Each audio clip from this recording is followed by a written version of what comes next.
Hi, this is Benoy, your host of the Solar Maverick Podcast. This episode of the Solar Maverick Podcast is brought to you by our sponsor, AMS Renewable Energy. AMS is a top-tier solar EPC that operates within the precision and mindset of a commercial general contractor. Headquartered in White Plains, New York, and licensed nationwide, AMS has over 30 years of construction experience, tackling even the most complex solar projects with unmatched expertise and craftsmanship. Whether it's a challenging commercial industrial rooftop, ground mount, or full turnkey solution, AMS is committed to best-in-class service and results that last. If you're looking for a solar EPC partner who understands construction inside and out, AMS Renewable Energy should be at the top of your list. Learn more at amsepc.com and tell them the Solar Maverick sent you.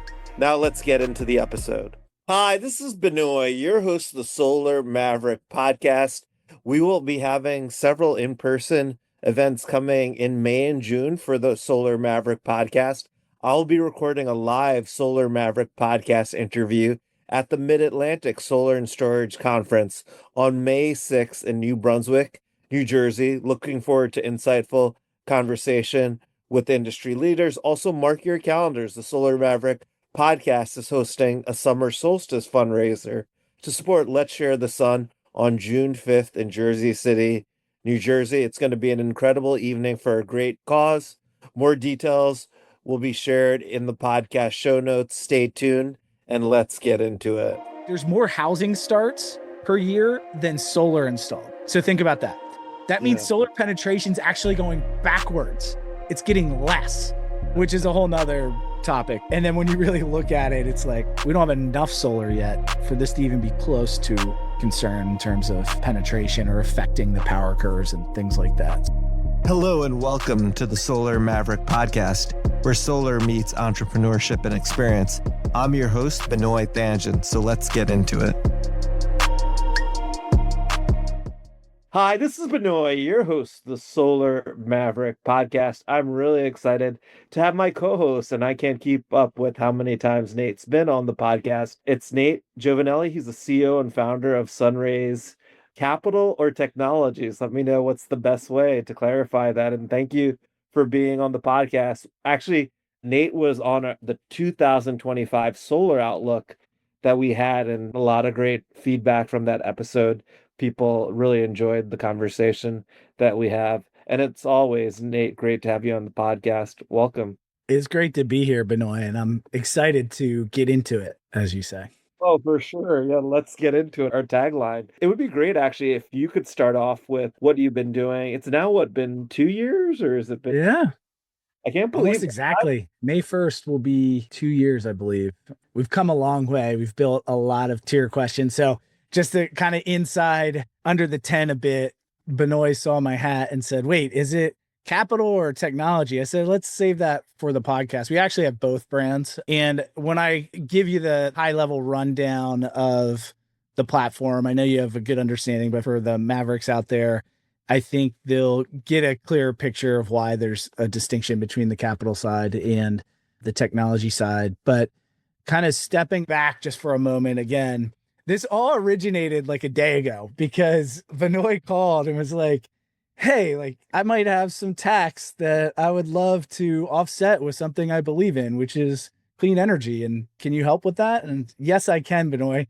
And we started talking about it. He asked some awesome questions. Like, this is the podcast we should have, because all the podcasts I've done, I think all 14 or something, never really, we talk about what I do, but haven't really gotten into it in detail. So I was like, hold those questions. Let's jump on a podcast, because a lot of other people are going to have the same questions. So this is going to be just a totally organic conversation between two friends in the clean energy space, talking about how you can leverage assets to offset your tax liability should you choose. Yeah, it's interesting because I talked to Nate about it, and Nate's like, we should do a podcast about it. And I feel like a lot of people in the industry, obviously know about transferability. They want to invest in tax credits. I think it would be great to talk about, like, it could be anyone, but how basically people who have a tax appetite, like a federal US tax appetite, could take advantage of tax credits with working with Sunraise. Can you talk about that? Absolutely. I first have to say I'm required that this is not financial advice. I am not a tax attorney. I'm not a tax professional. I am not a CPA. So this is not a solicitation or anything like that. It's a conversation. I have been in the solar finance space for a long time. And I guess if you want to zoom in, one of the reasons why I started Sunraise was I saw this negative connotation, which is actually playing out in real time now, between the operations and the actual asset. So this is what I mean by that. If SunPower was Marriott and Sonova is Hilton, Sunraise is Airbnb. We disaggregate. We don't own the asset. So that's why there's a technology and a capital side. We do raise capital. It's not our money, but from high net worth, from family offices and institutional capital to deploy assets for them. We do that. That's our capital side. But really what Sunraise is a tech platform that enables anyone with tax appetite, really. You don't even technically have to have tax appetite because of transferability. There's a million structures out there, but it enables anyone to be an owner of solar assets. And honestly, big goal in the future, I could see it being like a Robinhood type thing, or if you're familiar with the analogy, or I know there's REITs out there that have fractional ownership. So you can invest like $5,000 into it, you get a set return. There's a lot more regulation in that because we're building portfolios, not funds.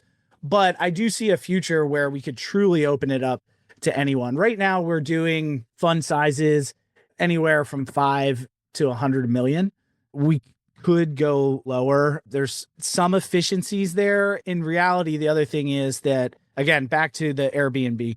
So weave this all together here, but the assets, the underlying assets, everyone I've talked to in the space will agree, perform phenomenally, especially when you do the level of diligence that we do. So we do everything from credit, and you know how I feel about that, but we do credit, title verification, we review the shade report, we review 30 plus photos, in some cases 100 photos of the actual install. We're doing the whole thing to make sure that every project hits the target rate of return. So we have a full pricing engine, everything else, that the project is bankable so that you have a good portfolio of assets, right? But assets in general in the solar space, like I was meeting with a large national bank in Arizona a few weeks ago, and they said, we agree with your thesis that people pay their electric bill. It's not necessarily tied to FICO. And we've talked about that before, so I won't rabbit trail there, but said, there's two bills that everyone pays. It's their electricity and their cell phone. And that's the reality of it. So again, you have these great underlying assets. So then why are these large companies failing? And I think it comes down to, again, this is a generalization, right? Like, so take it with a grain of salt, but it comes down to operational efficiency. And when you have thousands of employees, it's very difficult, especially when you're recycling cash into owning assets, to feed that beast. We did $35 million last year deployed, not sold, but actually installed assets. And it was our first full year, not even really, it's like 6 months where we were really cranking. And we did that with less than 10 people, right? Back in my previous life, we were doing 300 million with 28 people. You don't need 1,000 people. And at the end of the day, like I said, what we're trying to do is dissociate the operations company, the company that's going to do, make sure that the asset's good, that it's bankable, from the actual asset itself, the ownership of the asset. Because the asset class is great. They default at a very low rate, less than 1%, in many cases, less than 0.5%, even through COVID. Very low default rate because our app also makes sure that the customer's saving money. So you need power. Your alternative is go back to the utility and pay more. So if we can save them money, then they're incentivized, regardless of credit, to pay our bill first. Because it's not like you can just cancel your cable or whatever. You're not going to cancel your electric, right? And if you have to go back to the utility and your bill goes up by 20 or 30 bucks a month or more, you're going to be more sensitive to that if you're in that position. So you're going to make sure that you pay that solar bill first. Again, speaking generally here. So we've built the platform to be able to do that. Again, pricing engine, modeling, contracts to hit your target rate of return. I mean, you could think of it, if you're outside of solar, you can almost think of it like a tax ATM. You were going to put in, let's use a $10 million example is usually what I use. That's roughly 250 homes, somewhere in that range, depending on market. But you put in $5 million of capital and say that's your tax basis, right? Like you're going to pay 5 million in taxes. Cool. Put 5 million into our platform, get 5 million of debt. That's $10 million fund. Now you offset most of, not all of your tax liability, depending on the size. You're trading that tax liability for assets. And then you pay for the leverage, whether it's front leverage, back leverage, however you're thinking about it. But you pay your bank debt back from the receivables from the customer. And it's really that simple. So you get a great return on capital. You're going to get most of your initial investment back in 12 to 18 months, if not all of it. You're going to trade your tax liability for long-term cash flowing assets, right? And when you get leverage or bank debt, you can get up into you get really good returns, into 20% or more return. So it's a really good investment vehicle. And what we saw is, how do we get more people in the tent? Like right now, how it was with tax equity pre-IRA, you needed 150 million minimum to get in the game, because it was gated by the tax equity players, like mostly the banks are saying like, hey, we're not going to do a check size less than that. Well, then there's transferability with the IRA. So now what's the threshold if you have to sell the tax credits? If you have 5 million of tax credits, I think you could sell that somewhat efficiently. I'm not going to say that's my area of expertise, but I've talked to a lot of the various platforms and tax buyers, and I think it's in that range. You could do smaller, right? But there's some fixed costs that are going to eat into the economics for you. What we're seeing is, I thought I was going to do a lot of transferability. Honestly, I'm seeing more people with tax appetite that want to do this as an investment because they see the value. And again, the bank is almost financing your tax liability in a way. So look, these are good assets. You can help people out by saving money on energy. And so far, all of the funds that the capital side that we've raised and put through our platform have gone down to at least a 600 FICO. Some have been lower than that. So we're opening up the credit box to more consumers, which is really valuable, not only to the installer and sales org, but also to those folks who generally need access to cleaner, cheaper power more, right? Because they might not have the tax liability to own the system themselves, which again, with the IRA, I think is less efficient now to do a loan, in my opinion, because you can't take advantage of the bonus depreciation, tax step up, depending on how it's structured, if you're in that. And you also can't take advantage of the adders. There are 3 adders. So the base federal investment tax credit for solar, as you know, Benoy, is 30%. And then there are 3 10% adders, the most common being, I would say, domestic content, although energy communities is fairly common depending on your market. And then there's basically LMI adder as well. So as a homeowner in the individual tax code, you can't take advantage of those adders. So if you, Benoy, owned a project through, your company, you can take advantage of those adders. So it's almost, I would argue, it's more efficient of a structure for the homeowner to pick a lease, even if they have the tax credit, because otherwise they're leaving that money on the table, because roughly half of I'm using, again, rough numbers here, but half of the portfolio is going to come back in tax, whether you sell the tax credit or you can't transfer depreciation. So that's left with the owner. But between all those things I mentioned, if you're thinking of a $10 million scale or $100 million scale, roughly half of that will be tax. So I'll stop there. I'm sure you have questions, but I think that gives you a clearer understanding. Hopefully I explained that concisely of what we do. We pull all the pieces together. So you just have to drop in capital and we give you your target rate of return along with a bucket of assets for the amount of capital you want to deploy. Yeah, that's a lot of information, but that is really helpful to understand. I think the big thing is this is an opportunity for people to invest, right, in residential solar without the inherent risk, right? Obviously there's a lot of companies that have went bankrupt in the resi space. Obviously, SunPower is a new recent one. I worked at Solar City Tesla. I saw how challenging it was to build the infrastructure to construct, to have everything in-house. So I think, obviously the future is the shared economy. We've all experienced ourselves, You mentioned obviously Airbnb, which everyone's pretty familiar. If people are not familiar with Robinhood, it's basically a platform similar to what you're talking about, where they have investors and they buy securities and other assets through the platform. So obviously everyone knows Uber. So that's interesting. And then obviously, a 20 plus return. I'm assuming that's levered and that's not including the tax benefits, right? Post-tax levered return.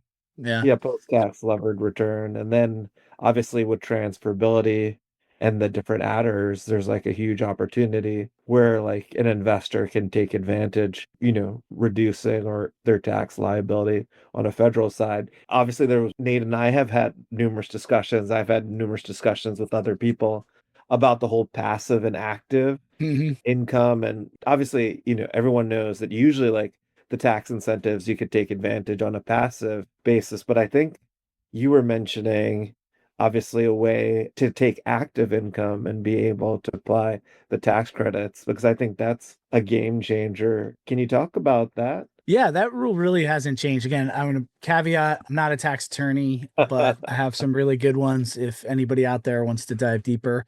It's this simple.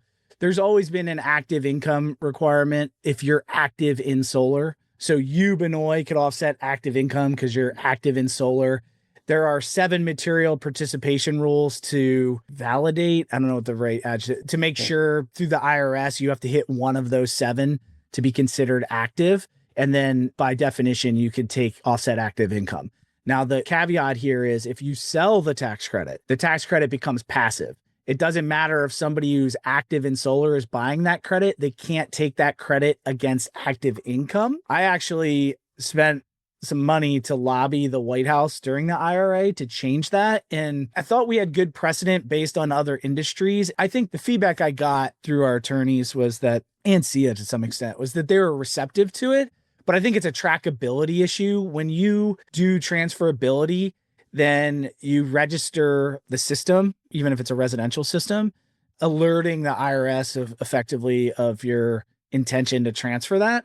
And I think because of some of the, again, they don't have all the tracking systems in place to be able to actively monitor who's active and who's not. That's my assumption based on the feedback that I've given or have gotten. There could be some other reasons as well, but you do offset active income if you're the owner and you're active in the projects or in solar in general or some facet. I've heard on the aggressive side, again, this isn't tax advice, but people in real estate will say, well, I'm active. Well, what makes you active? Well, what's the difference between developing real estate and solar? Again, I'm not giving an opinion. I'm saying it's probably a very aggressive interpretation, but I have heard people make that argument. And you should always consult with your CPA and tax attorney.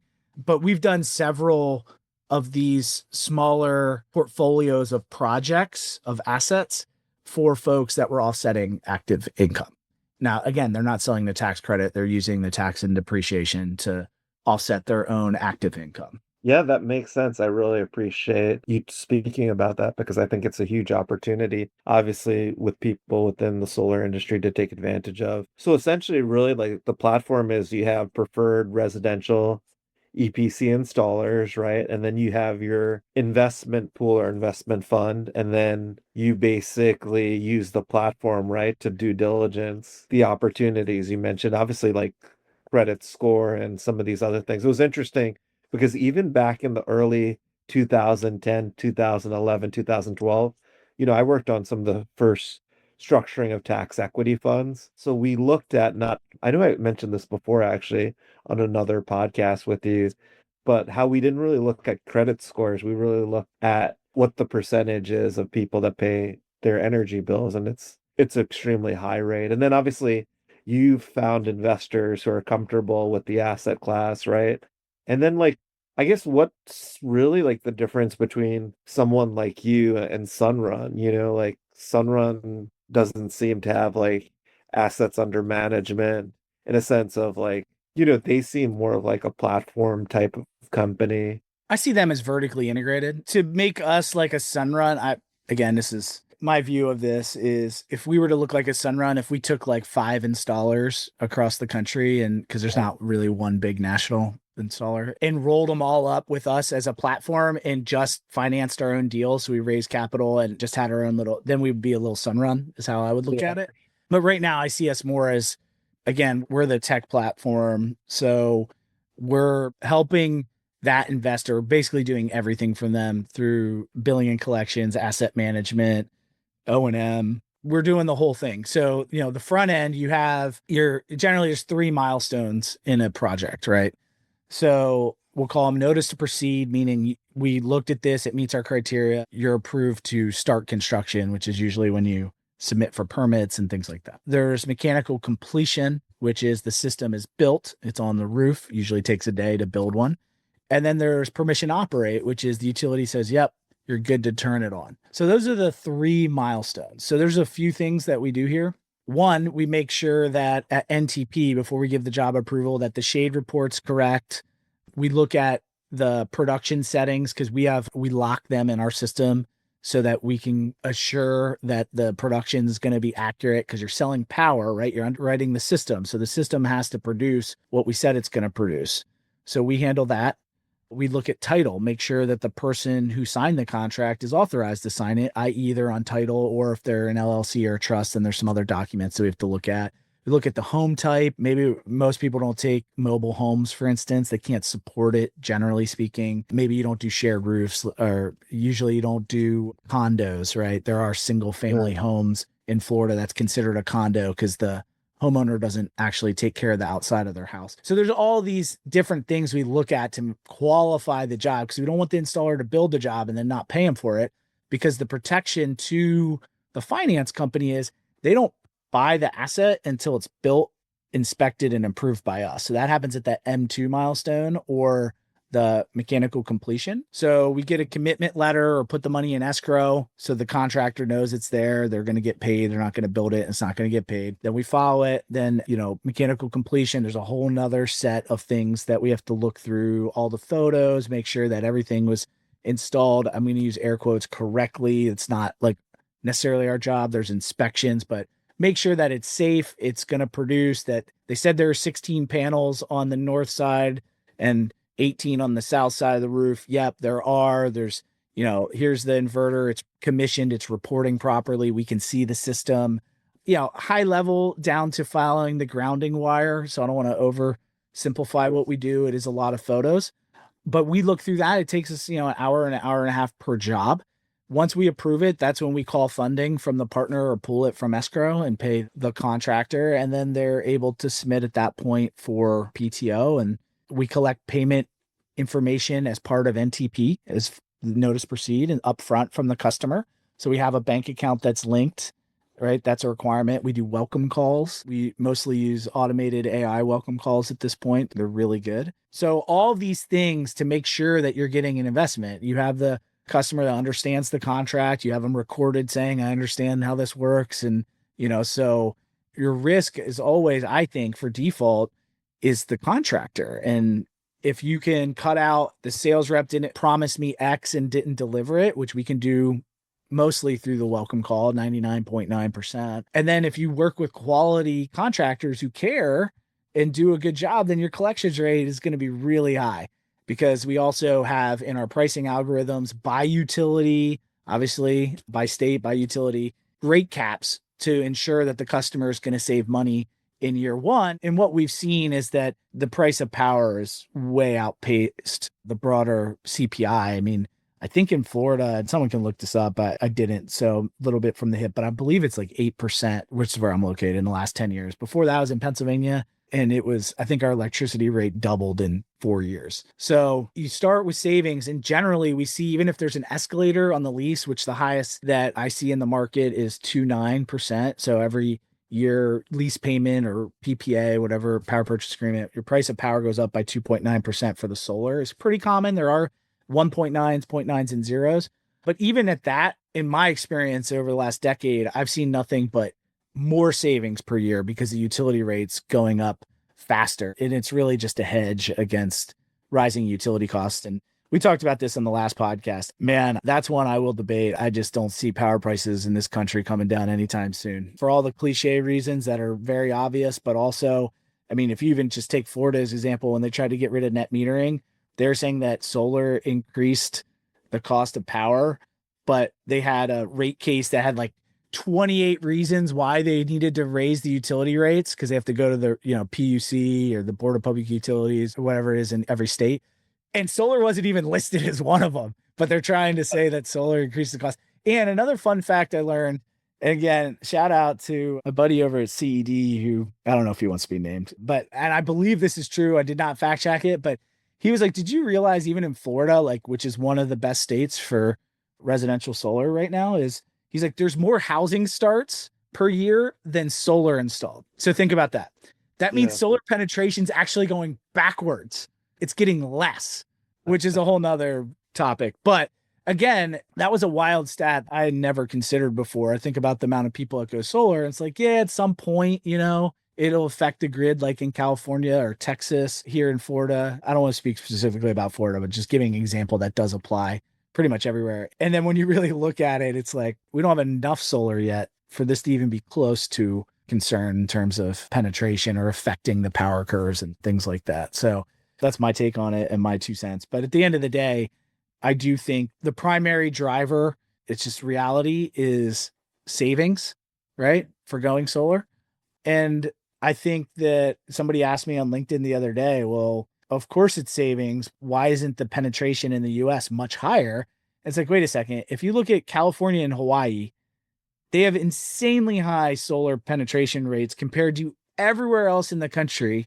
And what's different about Hawaii and California, Benoy, than the rest of the country? Hawaii and California, well, they have obviously very high electricity rates. That's it. Yeah. That's why. What do you pay in your office in San Diego? Do you know? Oh, it's pretty crazy. It's like, is it like 40 cents higher? It's funny. I just paid the bill, but I think it's definitely over 20 cents for sure, and going up each month, So when you have higher power rates, there's more savings, and then you have higher solar adoption.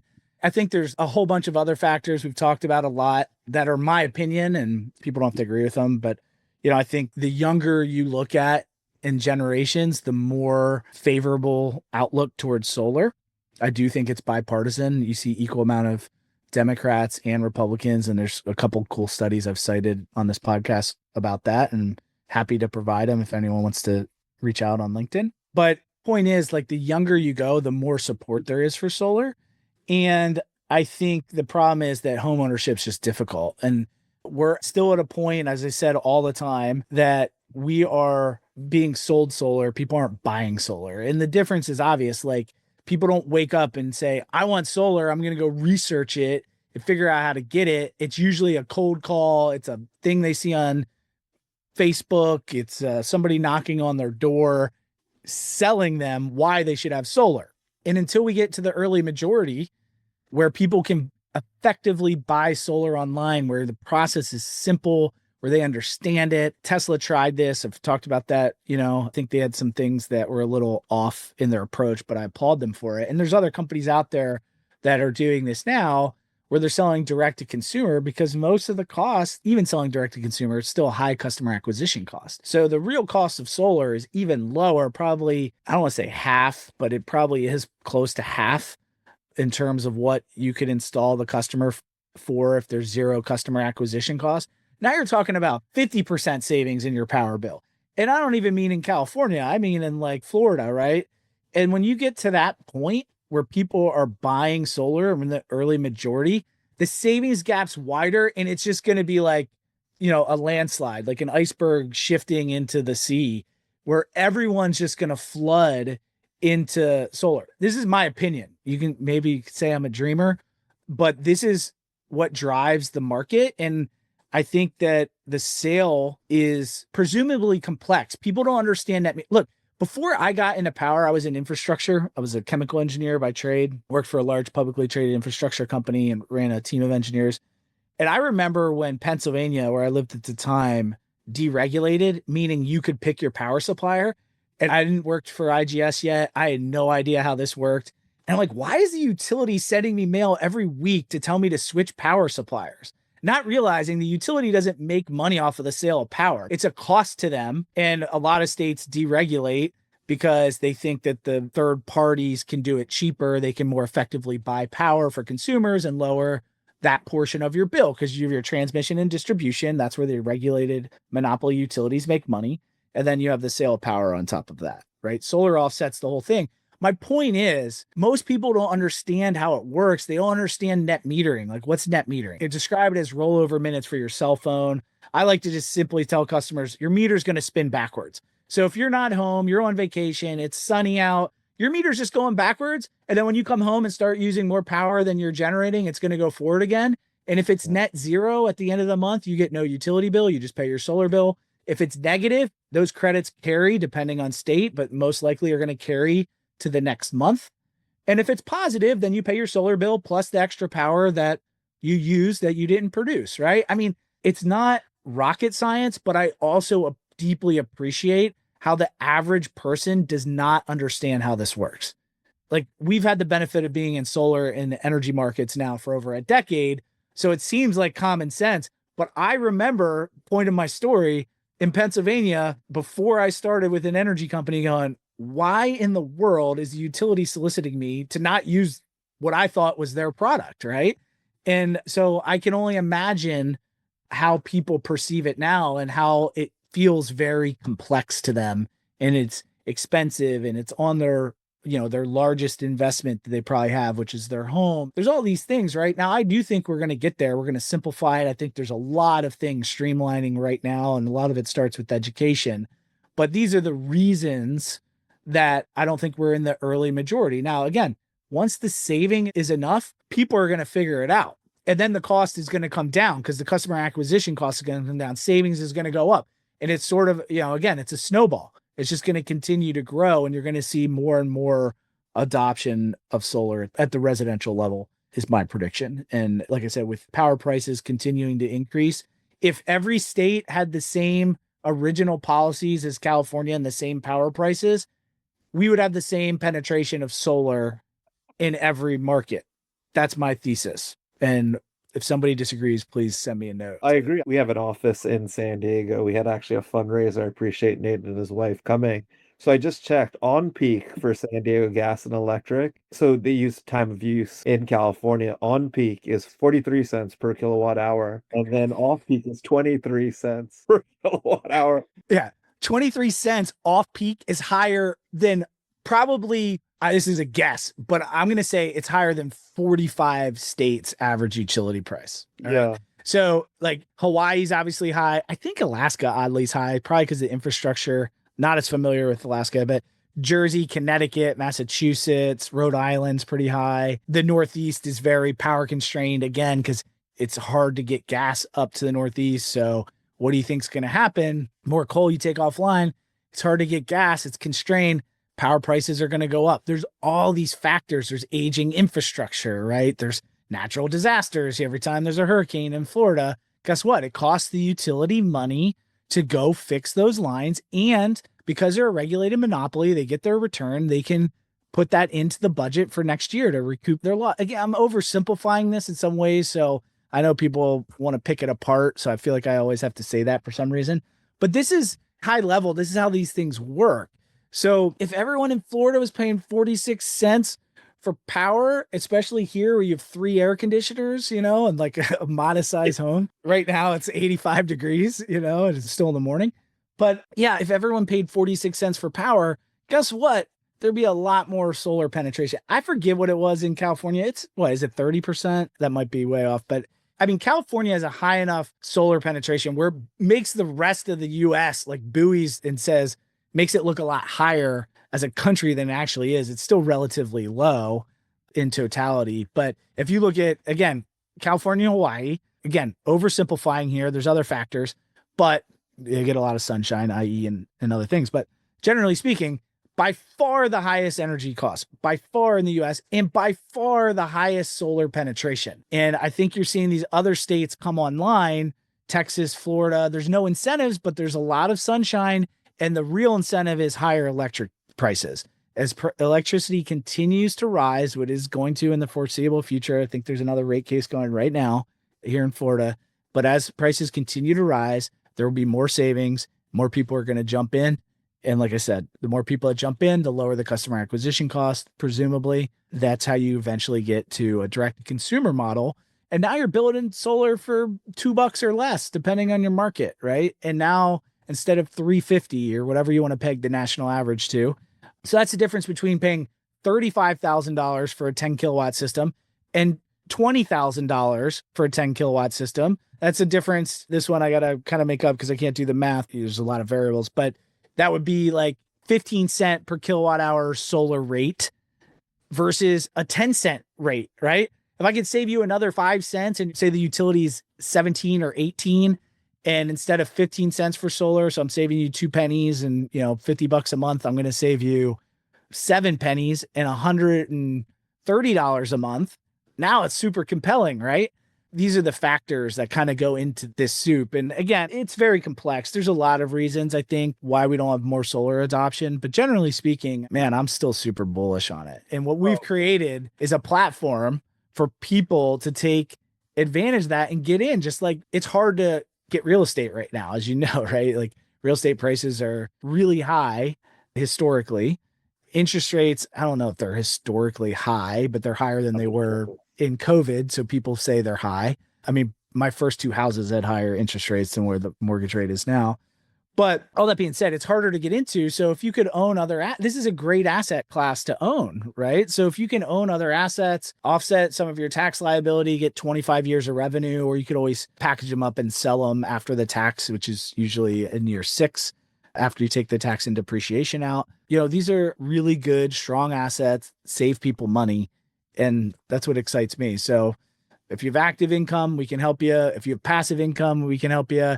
A lot of times people come in and they say, we've looked at this before, family offices doesn't work because they're looking at buying tax credits, which are passive, and they have active income. Yeah. Then do you ever think about getting active? It's, here are the 7 requirements. If you can meet one of these, or if you have a solar business or something else that you can participate, then you can offset your active income, own the asset, take the depreciation.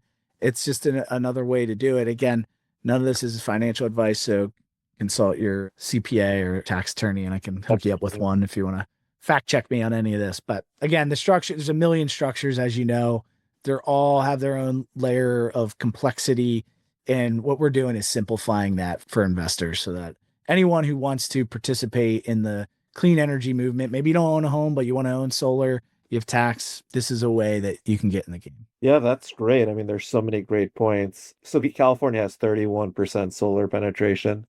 I was super close. I said 30. Yeah, so you're really close. So that's amazing how you remember that. I actually looked at my electricity bill for our office in Jersey City, and it's 22 cents per kilowatt hour. Both, there's no time of use. So that's like just what the rate is. But you're right, as electricity rates go up and as solar continues to go down, and, in places, as you mentioned, like Florida and the Southeast, and I mean, all over, honestly, all 50 states, it's still like the available capacity is all the available rooftops, which we talked about in the last podcast. Is there like certain states that you're focusing on for the fund? It sounds, and then the other question too I had, obviously you've done this before with a lot bigger staff. It sounds like you're incorporating a lot of like technology, innovation. I know some of it just from talking to different partners that you're working on. That would be interesting as well, just because if you think about like it being shared and then using technology to do that much volume is pretty impressive. Yeah, I mean, I think we could do $100 million a year. I know we can do $100 million a year with less than 10 people. At some point, once you get a lot of assets under management, you would either have to sub it out or have a call center. So there's some added folks there because, every year you have more assets. So that's a consideration. But again, yeah, the more you can do through tech. So when we look at a deal, right, there's all these components, all the things I mentioned have to work, and person has to have title, pass credit. Then there's a proposal. You're showing them their offset. So how much power are you going to produce versus how much you use, and So when you get through all of those traps, right, we think about how can we make this process so simple for the rep that eventually, if this dream comes true, that a homeowner could go online and sign themselves up. And again, I know there's other great companies out there that are trying to come at that from a little bit different angle, but we're looking at it as a pure, just we're a platform, right? And there's also some advantages there as well in terms of fees, because you're kind of just increasing the cost base. Like our fee just gets baked into the total project cost, which increases your amount of tax. So if you get 50%, say, back in all the tax benefits, then 50% of our fee is basically coming back to you anyway. So there's ways that you could do it very efficiently. And the more you can leverage tech for not QA, QC at this point, we might get there someday where AI can just look at photos and be like, this is wrong, that's wrong, or wrong color wire or whatever. I'm sure we'll be there at some point. But right now, like through the design tool integrations and all the other things that we do, like Genability is a great one. It's basically they maintain a database of all the utility rates. So, and you can get pretty accurate consumption data to make sure you're not overbuilding a system for somebody. There's some great integrations that we could do to take that human element out. Like we have a bunch of auto adders too. Like we know if it's a certain distance that there's an added cost based on that specific installer. And if it's a 3-story home, maybe there's a specific cost, or if it's a second system, like there's all these things that we can validate and then behind the scenes just adjust the price accordingly to make sure that the deal's being captured by the sales rep in the easiest way possible. And again, the whole eye is, what if this were a homeowner? Like, what is our expectation of the homeowner? Are they able to qualify their main panel to know if they need another main panel upgrade or if they have enough space? Those are the things that we think about. So we have a very tech forward approach, because again, I think most of the meat here left, I mean, equipment prices have already bottomed. I think we would all agree with that. So you'll get some gains in efficiency. A lot of times I feel it's just making the panel a little bit bigger. But at the end of the day, the biggest opportunity is in the customer acquisition cost. So we're not blind to that. And that's something that we definitely want to keep at the forefront of our mind as we continue to build out our platform. So, but yeah, the answer is that I think some of the big companies and the public companies that have struggled in solar, it's a growth at all cost. You have to keep raising cash to feed the machine, and they're owning assets and then have thousands of people that are out trying to get more business. And at some point that model breaks and it costs more to acquire an installer or sales org than what you can make off when you're that top heavy. And I would say that solar is definitely regional. I haven't seen anyone do it at scale well. A lot of people say local. I think you can do a few connecting states is what I've seen successful. I haven't seen much beyond that. And my point there is, like, I do think there will be consolidation because there is in every industry. But I mean, you can deploy $100 million with one good installer in one state. So like, it sounds like high numbers, but a lot of these large regional or large state level installers do that much volume per year by themselves. So if you take 5 of them, right, you could do $500 million, $1 billion, depending on their size. And now you only have to service 5. You can stay super lean, white glove focused, enable them to grow. And it's more symbiotic in this approach than just, I'm going to shotgun, get 1,000 installers that have 10,000 sales orgs and bring them all in and try and manage all of it. That gets cumbersome. And the only way that you could effectively do that, I think, is through technology. But for us, you know, we want to have better service, better product, simpler deal flow, good capital that gets investors good returns, but is great pricing in the market, has a bigger FICO box. These are the advantages that we see. And we don't need, I mean, we have a fair amount of partners, but at the end of the day, I don't need to go raise a fund for, again, 100 partners. Like, we're just fine raising it for 1 or 2. So to answer your question, it's probably the longest answer ever to a simple question. We're currently in 9 states. We could easily be in, 20. There's about that many that are suitable for TPO. But our main focus right now is Florida and Texas. I think those are the best markets. We're comfortable there. We're in the Northeast too. I mean, we're in Jersey, PA, Maryland, Connecticut, Rhode Island, Mass. We're just entering New Hampshire. So we do service those markets, and that will be an area we concentrate on. It's really good for TPO. But right now, our predominant focus and footprint is in the Florida, Texas region. Oh, yeah. That's really, really great that you explained that. And obviously, Florida and Texas are prime markets, for residential solar. And you're right, there's no real national player. It's all pretty much regional. I mean, this has been an amazing podcast. Is there who are the ideal people that you would like to speak to about what you're doing at Sunraise? So I'll speak to our experience. Obviously, myself, I've deployed billions of dollars into the solar space throughout my career. But for Sunraise, we've done everything from installer owned funds. So the installer says, hey, I want to take a lower FICO bucket. I'm comfortable with the risk. I'm losing these deals. It's a value add to me. Every deal they do is just because of fixed costs, right? Every deal you do, the more profitable you should be theoretically. So we can capture these deals, own these customers, do an exceptional job so we don't have to worry about them paying us. So we've done that for an installer. And then again, it helps them attract sales orgs and offset their own tax liability. We've done high net worth funds of individuals that have large tax appetite. Think, like even family offices and things like that. Hey, we have all this tax. We want to invest in something green. And this is like a great investment, is good returns, is a green investment. So there's a lot of appeal there.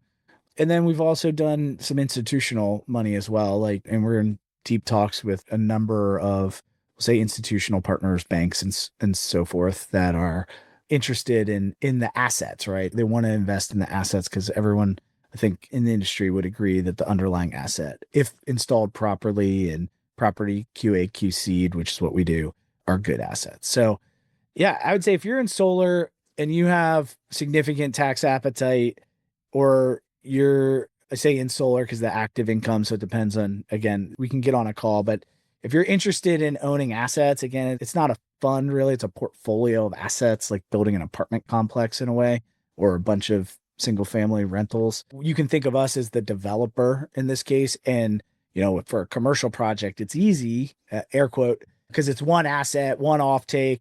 We try and make it easy for the investor. And what's different with Resi is, it's like making donuts. It's very consistent. But also, if you have like an odd amount of tax, you don't have to find one project that's the perfect size to offset your exact tax need. Like, we can scale up or down. We usually start with how much tax do you want to deploy? And then we back into the amount of assets from that. So it's very tailored, very customizable. And it really is for anyone who wants to invest in strong income producing assets. And we can do it at pretty much any size. I would say, again, I feel like 5 million sort of the unspoken minimum, but we've gone below that if the opportunity's right. Maybe it's somebody that wants to do like a test fund and they want to see how it goes and understand it before they, bullet before the cannonball approach. So we've done that for folks, but generally we're looking for that, 5 to 10 to $20 million range is what we've done. And you can either be the installer, bring an installer, or we'll pair you with one, depending on where you want the assets. Maybe you want them in your home state if it, is a reasonable solar market, or, maybe you don't care. A lot of the ones we've done are in Florida. It's just a really good market.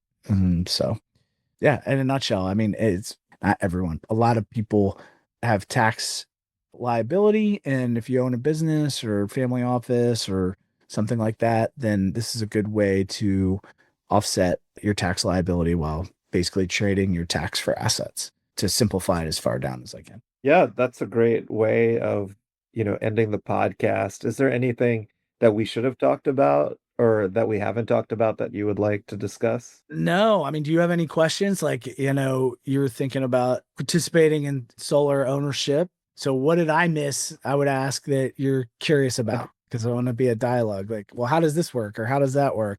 Do you think that you have a full picture? Is there some hole that I didn't plug that I can just kind of round out the... I mean, for me, I'm definitely obviously very interested in talking more, probably speaking to your tax attorney on the active part. I think all the questions I had have been answered, but I think I know better than the audience. I would think so. About what you're doing. But obviously, I think it's a huge opportunity and it's interesting to me. I think it's something pretty simple. But And obviously, like to figure out, there's a lot of passive tax credit investments out there, but really it's hard to find one related to active income. And that's what really got me excited about that opportunity. Remember at what transferability, I was always asking you, hey, did they define whether it's passive or active? Because really, I'm curious to look at the 7 different qualifications. In the IRS tax code, I have to look into that and talk to a tax attorney.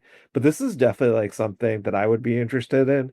I think, everyone in the solar industry, I would think should look at it. And obviously, I know you have certain minimums, but I think, there are definitely people would be interested. And I can't think of anything that you haven't spoken about, like this is like a high level. So, I mean, I think you covered everything. Some of the questions I had, you were answering them. You're definitely active because you're active in solar. You can offset active income as long as you're not buying the tax credit. Yeah, for sure. Oh, can you talk to like if it's passive, right? That there's like a valuation of the credit, it's at a certain percentage, I think.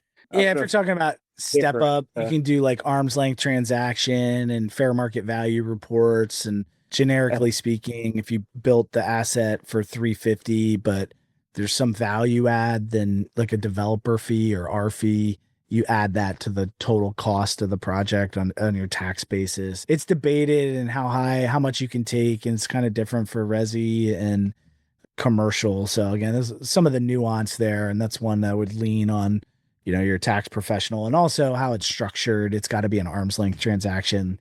If you're going to own the portfolio of assets, then you really can't, there's not that value add there except for our fee. So you can't really step it up from there. Maybe you can cover some of your costs as part of the basis, the total cost of the project. Again, I would consult with your tax advisor on that, but I think that's what you're referring to. So yeah, I've heard that for transferability in the resi space, that the insurance, they used to insure up to 35% step up. And I've heard that it's now about 25%. So they got a little bit more conservative. And again, that's what I've heard from the tax insurers. I haven't done a transferability deal yet. Most of our investors want the tax, like anyone who's going to own the portfolio of assets, they're mostly doing it for the tax and depreciation. And then, they'll take their revenue while they're depreciating the asset. But I think their plan is to sell it in year 6. Oh, okay. After they take the tax attributes, obviously the investment tax credit or the depreciation usually takes 5 years. So that's why they don't want to obviously be involved in the recapture period. So it sounds like it's like the structure is more of a partnership flip that you've been doing. It's really a single investor model, because they're the cash equity and the tax equity. Oh, okay. We've looked at every structure though. Partnership flip is the most common. There's sale leaseback, which isn't super common in resi, but I think it works really well. There's a whole litany of different things you can do, and each has its own effects on the model. So generally where we start, somebody says, hey, I'm interested. Okay, what's your target IRR? Let's plug in a model. Let's agree to the model. And then let's see if that's market competitive. Because if you want hey, unlevered, I want a high double-digit return. It's like, all right, you're not going to be competitive in the market. You're going to pay the installer $250 or $25,000 for a system that some other lease company is going to pay them $35,000 for. So they're not going to use yours. So there's a few levers that you have to pull and agree upon, and then test that to make sure that it's, a competitive rate. And so far we've found that we can hit these really good returns and be hyper competitive in the market. And I think that's because we're just sitting in the middle. We're not reinvesting capital. We're not using capital to own projects. So again, we're bifurcating the asset itself and the ownership that stays with the investor or group of investors, and then our company, right? So we're not owning the asset. So I think that asset light model is what's helping take some of the costs out for us to be effective while also competitive in the market, while also having a strong return to the investor. And look, it's not easy. Like, it's complex. That's why I wanted to tackle it, because I understand it. And I think that if it was easy, there'd be a lot of platforms like ours out there. I don't know of any that exist like us. I've heard whispers that there's some, but it takes a certain level of expertise to take something complex and to be able to package assets like this And to me, again, that's where the opportunity lies, because now we have something that's totally unique, that we can deliver really solid portfolios of assets at basically any scale for an investor. And if we have a lower FICO score than everyone else in the market and we can pay competitively, then we have our pick of the litter of the best installers. So we look at reviews and vet installers. And obviously we've been in a long time, Benoy, so we have a vast network of people. And we just, we have the luxury of working with the best of the best because we have great tech, good returns, and we can, be competitive in the market with those installers. So it's the underlying model right there. And it is complex. There's a lot of nuance to every fund. They're all a little different, but that's what we do. We help folks navigate that, with their tax attorney and CPA to deliver them a portfolio of assets that is going to drive long-term revenue and offset some of their tax liability. Yeah, definitely. I think this is really helpful. I know you just came back from InfoCast, the solar power or renewable energy investment in Arizona. What's the next conference that you'll be attending if our Mavericks wanted to meet with you? Yeah, actually go to SolarCon. Oh, SolarCon. It's coming up. It's in Vegas. Yeah, this year. It's usually in Salt Lake. I don't know if I'll be going this year. We're looking at closing a few deals, candidly. So I have to put those as a priority. And I'm not necessarily, I am, but I'm not looking for more installers. I think I have a good network of installers, really focused on brick by brick growing our core markets, and then we'll expand out from there. So it's TBD if I'm going to go. I'm going to miss the SIA tax conference, which everyone thinks I'm nuts, but it's like one of the best conferences. And I've been going for, I think, 15 years. I don't know how long I feel like it's been forever. Probably not. That's how we first met, I think. It might be. I love that show. I think it's great, especially if you need to understand structured finance. I find it to be one of the more informative. It's grown a little bit, but it's still pretty intimate. They moved it though. It's usually in March. All right, March. It's usually cold in New York, but now they moved it to like June. And my son is graduating college, and we're taking him on a little trip to celebrate as his graduation gift. And it just happens to be that same week, unfortunately. So I'm going to miss it this year, but that's one I recommend to folks that are trying to get their arms around structured finance in the renewable space. SIA tax finance. I forget what it's called. Finance and tax conference. Finance seminar happening in New York the third week of June. I should be at that conference. I've been going. All else fails, I'll be at RE Plus. So yeah, RE Plus. I'll miss you there at that one this year. But yeah, so SolarCon's maybe. That's this month in Vegas.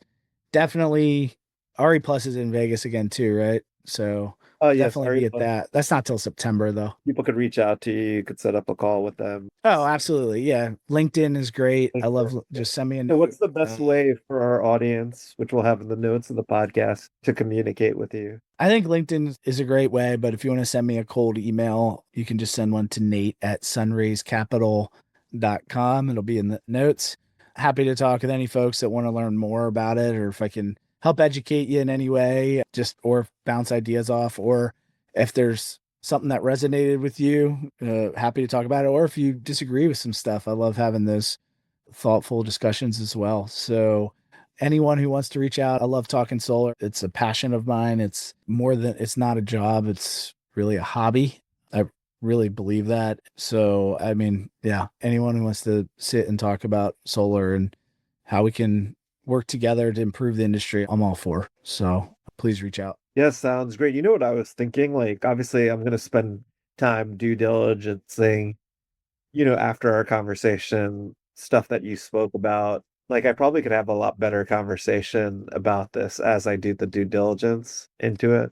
So, like, I think maybe we should do like a follow-up. Sure. After you own your own portfolio, you can, Oh, well, that would be give live updates. For sure. That would be great. I think that will be interesting too. Nate and I have been trying to figure out how to partner on stuff for a long time. And we partnered on things. We have, yeah. So, but like, obviously, Nate started his own company and this has been 2 years. So congrats. And it's amazing to hear, obviously have closed. I forgot the amount. I think it was 65, but you could correct me. 65 million. But yeah, like, obviously trying to figure out a way to partner. And this looks like a great opportunity. I'm really excited about it. Obviously, I've been in the industry a long time, so it's really hard for me I see so many opportunities all the time as the Solar Maverick, and not many opportunities get me excited. So just to our listeners, to our Mavericks, like I think this is a great opportunity for our listeners, and obviously reach out to Nate if you want to learn more. And obviously I'll keep you updated, with me doing the due diligence and hopefully placing, capital very shortly into Sunraise. So yeah, I guess that's a great way to end the podcast. Nate, is there anything else that you would like? Nope. Couldn't have said it better myself. Great. Thank you again, Nate. I appreciate your time. Thank you. Thanks for listening to the Solar Maverick Podcast. The Solar Maverick Podcast is brought to you by Renew Energy. We're a solar development and consulting firm. If you believe that this podcast is adding value to you, please give us a 5-star review and share with those that you think could benefit from this information. Please email all questions, suggestions, and feedback to info@renewenergy.com. That's info@reneuenergy.com. The Solar Maverick Podcast is produced by Podcast Laundry and executive produced by Benoy Thanjan and Kevin Y. Brown.